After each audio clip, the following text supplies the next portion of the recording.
Hey guys, I'm Captain Foley. Welcome back to Trekyards. I'm gonna That's the go guy. Yeah, he's the guy over there, or whatever. Anyway, what's next for Star Trek Discovery? What does Episode 10 hold? It's our prediction time, and we've seen the teaser trailer. The episode is called "Despite Yourself," so Ooh, the didn't know titles usually have some kind of bearing on the story, obviously. So that's good to know. that's good. But let's break it down. Like, there's a lot of quick, rapid cuts and edits in this, kind of flash, flash, flash, flash, and you get little glimpses of things. But we've been lucky enough to have Samuel here, who's screen grabbed a lot of the cool stuff, so that we can go through and talk about it and see what we can glean from this trailer. So let's do this thing. I rendered the whole thing as still frames and just took out all the ones that were duplicates. So it's every single frame of interest in the entire thing, even if it's just people looking at things to see if there's anything hidden. So yeah, this January on Star Trek Discovery, we've got to wait a little while, and we get some better looks at the debris. Do you see anything in this 2018 debris? Well, the debris pictures are much better than what we got at the end of the last episode, I gotta say. These pictures of this debris is a lot larger by the looks of it. It looks almost like this is a starbase, perhaps wreckage. I don't see anything specifically that stands out to me. There's more red on the piece behind them, but yeah, I don't really see anything specific that it's worth calling out. Yeah, nothing of a familiar shape, nothing like a saucer or a D7 wing or anything, but it's certainly either big parts of a space station or ship hulls. You know, big parts of a battle, whatever. Something happened here that was pretty major, because this is something reasonably big. And then we move on to some characters looking a bit worried, fair to say. Yeah, I'd say that's fair to say. I mean, I would be too. If you jump somewhere you don't know where you are. And here we hear Lorca, like, again, Lorca seems very very confused and very what the hell is going on. So it's not like he expected this, I don't think. And I don't know what he did, if he jumped there deliberately or not. I don't know. Like, he is a manipulator inside the show, sort of, you know, putting his thoughts in people's heads and such in sort of subtle way, but he gets what he wants out of it. So he could be playing the crew, but I do think this is not what he wanted. He knew they were going somewhere, but he was waiting for someone to meet him, and yeah, bad things happened to whoever it was. And this could literally still be the regular timeline. This could literally be Starbase 46 where they were supposed to go, but something's happened, you know? Well, how terrible would it be, taking away from the whole Mirror Universe concept that the spore drive now, because of Stamets, it sort of does a wave explosion when they come out, so it destroys anything nearby, so they can never use it properly because it'll like decimate things nearby. It's not the case, but you know, that'd be kind of fun. I mean, not fun, but you know, interesting. It's a pretty bad limitation. All you can do is jump into deep space. Yeah. And we also see Saru with his threat ganglia out, which, again, is perfectly reasonable in that situation. Well, yeah, I like the fact that everyone's looking so concerned, and they should be, because your chief of science said, I have no idea where we are. Yeah. And that scene is a desk where we have some debris. I would assume it's debris from the debris field that they've beamed on board or whatever, with a little crystal. Yeah. What is that? They obviously focus on it with two different shots. It's a Sims crystal. I thought that too. Dilithium crystal, maybe? Some kind of alternate whatever. I mean, surely it's something in the wreckage, or it could be like a dwarf star thing, or something special. I don't know what. Or maybe the spore drive, the spores all combobulated into a physical thing, because we know they were freezing. Oh, yes. Maybe it's spore in physical form, and they can't, and there's no mycelium. It's a spore cube. Spore ice cube. Yeah, and they can't use a spore drive anymore because the spores have decomposed into a physical mass. And they're like, well, damn, now we've got to try and use the spore technology with this as a crystal. Oops. That'd be kind of which might eventually lead up to the fact that they don't need stamets at all. Maybe this new crystal, we're really reaching here, but maybe this new crystal, they can incorporate it so they can use the spore drive without actually having a human interaction in there to make it a lot safer. That'd be kind of neat. And maybe it shatters like when they jump home at the end of the season. So now they have to grow all new spores, but both stamets can't do it, and the crystal can't do it, and they haven't got the tardigrade, and the DNA kills somebody. It's like, oh, we haven't got any choice but to abandon the project, despite it being ridiculously, incredibly amazing. Speaking of the tardigrade, I've said before, maybe it'll come back. Maybe it will come back to save them from wherever they are. Maybe it realizes that they're not where they're supposed to be, something went wrong, and it'll show up and save the day and take them back to their own time, their own universe, wherever. That might be cool as well. Tardigrades are our friend.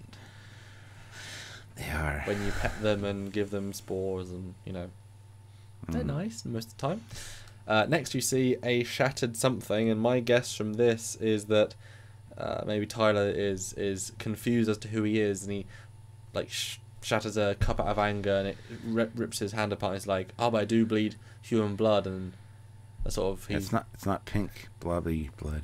But as we know, it discontinuities, because Martok's... Well, to be fair, Shapeshifter Martok's blood is purple, red, at the same time as real Martok, so whatever. He's a shapeshifter. All Klingon blood is red until Torture starts. I can't even speak. Until Star Trek 6. Now it's just to keep the rating. Yeah, that was just to keep the rating down, which was dumb. That could be royal blood. Gorkon and his family. Yes. Yes. And his royal guards. They had to do genetic screening and genetic enhancement to be part of that, and their blood became purple. Or the lights in Kronos 1 make blood look purple. No, because when there's some got transferred to the transporter pad on the Enterprise. It's been radiated by the lights. So yes, purple. Yes, obviously. This is the wrong video for this discussion. But yeah, I think you're right. It's probably Tyler's hands by the looks of it. What is broken? I don't know. Looks like a coffee cup.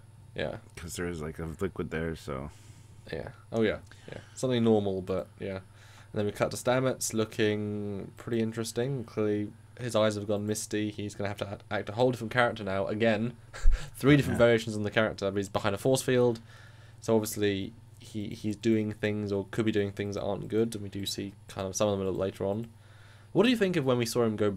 Well, they say him go blind, losing his sight, whatever. What do you think about that as a thing?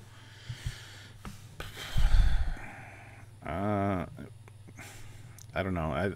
It could help him focus more on the network, less distractions. I don't know. It could be that he's not even blind. Maybe he's just got enhanced sight now, or much like the Espers in Where No Man Has Gone Before, the eyes just changed to maybe he's like superior power now. That's interesting. That'd be kind of cool. Yeah, maybe he can see the network now without being plugged into the system. Maybe he can access it without the system. I don't know. My assumption is that the jump to the parallel universe like fried so much of his neural matrix, his cortical whatever, that it like white matter. Yeah, blew out his brain, or rewired it, and made the white matter rise, like taken over his system. So now he's representing what a white matter human creature would look like. Something like that. Could be. And then we see him on the stretcher seconds after whatever happened, and they're trying to bring him back. Then we're on the bridge. Red alert. Now this is when they actually are under attack, I believe, in the trailer. So there is a distinct shields up. So there is a battle very quickly. And obviously this could be several episodes worth of scenes, but I feel like they're just showing us the absolute tidbit. But I think in a previous episode, Stuart, my hope is that the Shinjo, or a familiar ship, is the one that's doing the firing, and that'd be great. How do you introduce a mirror idea? Well, you show us a dead character, and why kill a character so early? That has very little impact, really. Well, so you can bring them back when we think we've forgotten them, and Burnham now has closure. So to close the wound, then to reopen it, that's stronger. Whereas if she hadn't got the dog tags, she might have been saying, "Oh, is this actually you, Philippa?" But having taken the dog tags off the guy that ate your, he didn't eat her, but you know what I mean. That's closure, and so that'd be kind of interesting. Absolutely. Next scene is just another shot of them working on Stamets and engineering still, and then the brig. We get to see L'Rell sitting in the brig. And I love how the words are, what can happen when you boldly go too far during the trailer. It's true. Every time we've done that in Mirror Universe, things have gone bad. So, Yeah. to the point they come to our universe and steal technology and impersonate people, and it's not good. Yeah. Next scene, it does. Okay, there is some wreckage here, and it does look very ornate, much like the Klingon ships we have seen up to this point. So absolutely, it does look like Klingon wreckage, but it's cool to see the work bee again. Yeah. We saw that in like the very first episode, and I got all excited when I first saw this picture. I'm like, oh, there's something recognizable back there because I caught the strut, and I'm like, oh, it's just Discovery. You didn't see the long strut and think, oh no, it's the long strut again. No. I was going to say, so they're obviously sending out the work bee with the claws to attach to a piece of wreckage and bring it on board or something. Because it's really, otherwise you'd send a shuttle if you're sending people out to. But this is obviously sent out for a reason, and I would assume it's to get some specific debris to bring back. It could be like the remains of a Federation hull, and then as it comes into the hull, they sand the dust off a sort of V'ger-esque. It says something. Discovery. Well, yeah, possibly, yeah, Othery, and they move it, it says ISS, Discovery, and they're like, what does this mean? Like, it's us? But what does I mean?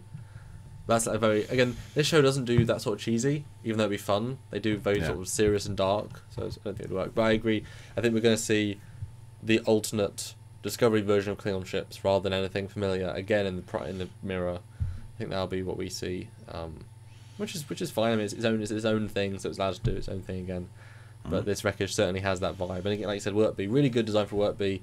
Yeah. And then Tyler doing something, looking at something, bit specialist. Got the little hand thing on, which we saw in like one of the first episodes as well. So like a virtual reality kind of, I would assume, interaction thing. That's interesting. Maybe he's scanning through his own records, trying to find out where the reality of him and the reality of Vok lie, because maybe he can work out.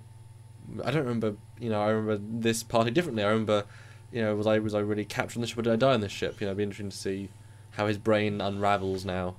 I didn't eat trout. I ate salmon. Yes. Yeah. And then the rail with a great shot, looking very, very blue. It's a blue background with a blue jacket with a blue face and blue eyes. Yes. Yeah. Then we got Stamets in sickbay, throwing Hugh.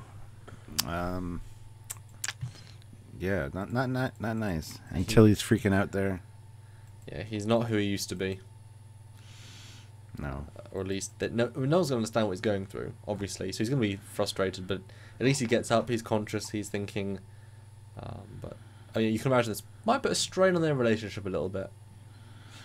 Probably, but he'd be worried about him. I don't think he's like going to be malicious. Speaking of worried about them, Burnham has this obviously heart-to-heart with Ash, saying you have to tell the captain you're having these episodes. I'm sure he's having these nightmares, and maybe even Burnham heard him or felt his presence or how L'Rell's doing stuff to him mentally, but without. I'm sure that'll be not said for a few episodes and sort of dragged on a bit. We're interested to see where they take that for sure. Yeah, and then you see some flashbacks that he is having, whether they're memories of him being, worked on surgically to become not Vok, or if he is a human, it's possibly he's a sleeper agent as well, which is just they've manipulated his mind, and at one point he's going to start working for them. Anyway, got to tell the captain. Which this guy is doing. The Doctor does tell the captain some stuff, and then the captain then tells the crew about parallel universes. We think that is the same map, so he's explaining the situation as he should. And then there's more Ash and L'Rell. He's in a tactical suit now, so I'm assuming that's just either straight after a mission or before a mission or something. Maybe he's relaying. Maybe he's breaking her out. Ooh. Maybe they're on the work bee together, escaping. Ooh. Interesting. Dun dun dun. Then we got more bridge scenes. One is at yellow alert, and the next is at red alert. And there's a battle going on or some kind of something. Someone's attacking them for sure. Yeah. Yeah. And then Star Trek Discovery then continues January 2018 on CBS All Access / Netflix, depending where you are. Or Space Channel. Or Space Channel if you're West Shooters. So, yeah. Didn't glean as much out of this trailer as I thought I would. I thought they'd see something a little more exciting. They're really hesitant to show us stuff, which is smart on their part, I guess. But at the end of the last episode, I just wanted to see something familiar so that we could speculate or have an idea of where they are. A jumping off point. Yeah. Spore jump. The spore jumping off point. But I don't know where we're at right now.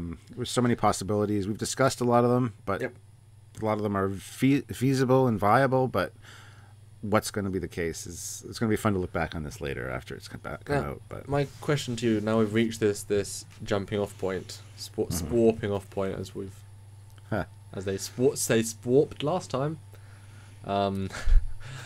Do you wish that Jonathan Frakes had not revealed the mirror universe? Do you wish that we did not know? Because at this point you'd be thinking, just like they were, where are they?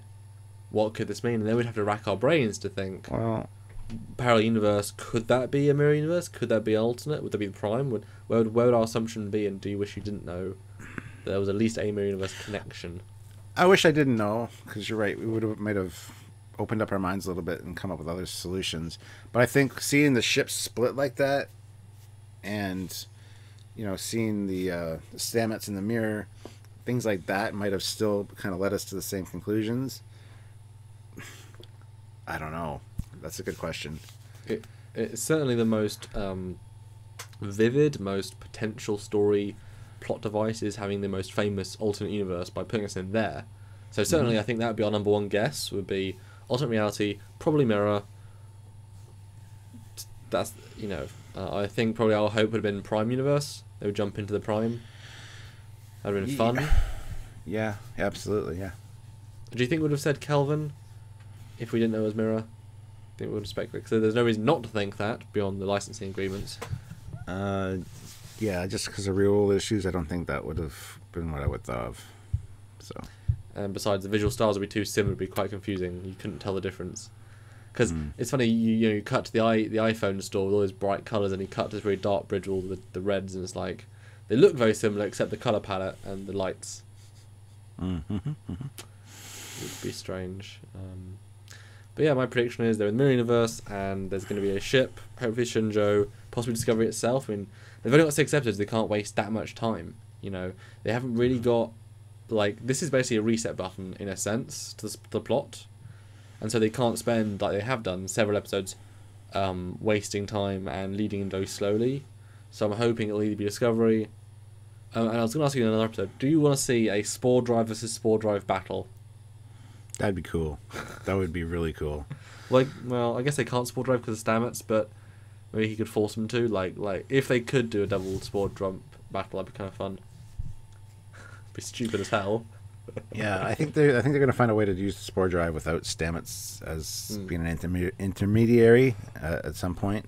Well, mirror tardigrade. I mean, to find a. Yeah, but you don't want to cause the animal pain. I mean, we can release it straight after, though, couldn't you? And then you're freeing it, because if they meet the other mirror universe, they wouldn't release this toward tardigrade, would they? So if you meet a mirror Discovery, and you steal their tardigrade, then you can get home, then you can release it, and you have both tardigrades. So the last scene of the episode is one tardigrade appearing, the other one reappearing, and they have a little hug and then disappear together. It's like, you're my buddy from another universe, yay! Goodbye. Really? Wouldn't that be sweet though? Just like, oh, yes. Fits the tone of the show down to a T. My speculation is that yes, they're in the mirror universe. Starbase 46, where they were supposed to jump to in the mirror universe, is gone, destroyed. There was obviously a battle, Klingon ships and Federation debris. But perhaps it's because there's a new faction in the Klingon government that came in and took out the whole fleet, and it's the new D7s, looking all shiny and new, maybe. And yeah, as I've said before, maybe the tardigrade comes back near the end of the episode to get them back where they need to be, or after a few episodes, because I think they'll spend a few episodes in this reality. Yeah, sure. Also, I'm speculating that perhaps Laurel and or Tyler, even if Laurel kidnaps Tyler, I think they might leave Discovery and they have to recover them, or they end up staying there as well. There's a lot of different possibilities. I'm thinking it's definitely the mirror universe, and it's definitely we are going to run into some familiar places and people, and that's what makes the mirror universe fun.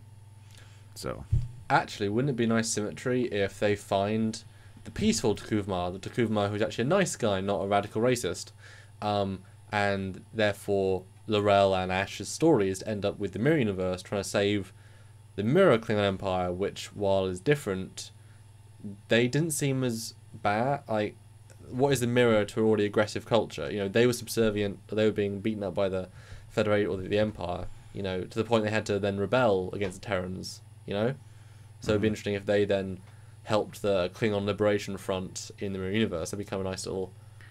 You know, they get to see their savior from a parallel universe. I'd be kind of down with that.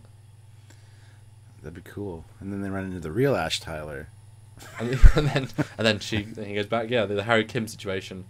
Yeah, that'd be fun. And bring him back, but he's kind of an asshole, and he has to learn how to deal with the new crew. Hey, that'd be fun. And he's gay, and when Stamets dies, he gets to the doctor and stays on the ship, and Burnham's like, this is so illogical, for God's sake. Why don't my dad warn me about parallel universe, gay, multiverse creature? Damn it.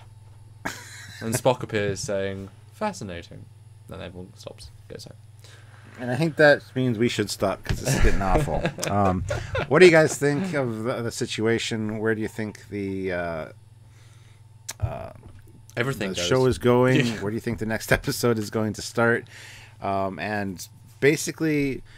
Do you think it's a mirror universe? Do you think it's going to be multiple stories over a couple episodes, or one story, or what's going on? And let us know in the comments below, because we look forward to reading those all the time. Please like the video, subscribe to the channel so you don't miss anything. Check out all of our social media feeds. They're all in links in the description below. And if you want to help us out, I know somebody named Commander Cockings that's going to tell you how to do that. That is me. You can give a one-time donation at Trekyards.com. Go on to Trekyards.com. Click that donate button and give a little bit. It goes straight to our PayPal, which is sort of our joint fund, which you can spend on kit or things, just important things to help keep the show running. Or a regular donation at Trekyards, Patreon/Trekyards, which is kind of our backbone of Trekyards, is the income we get every single month to guarantee production of this channel, this show, and all things we do on a weekly basis, which we love doing, but it's my job and it's your part-time job, and need to have our bills paid. And we want to keep doing it, so support us, and we'll support you by doing more fun content. We're just talking about all good things Trek. That's right. So, until next time on Trekyards, which you're not going to get a trailer for, because, no. But anyway, until next time, I'm Captain Foley. And I am Commander Coggins. Bye, guys. Bye.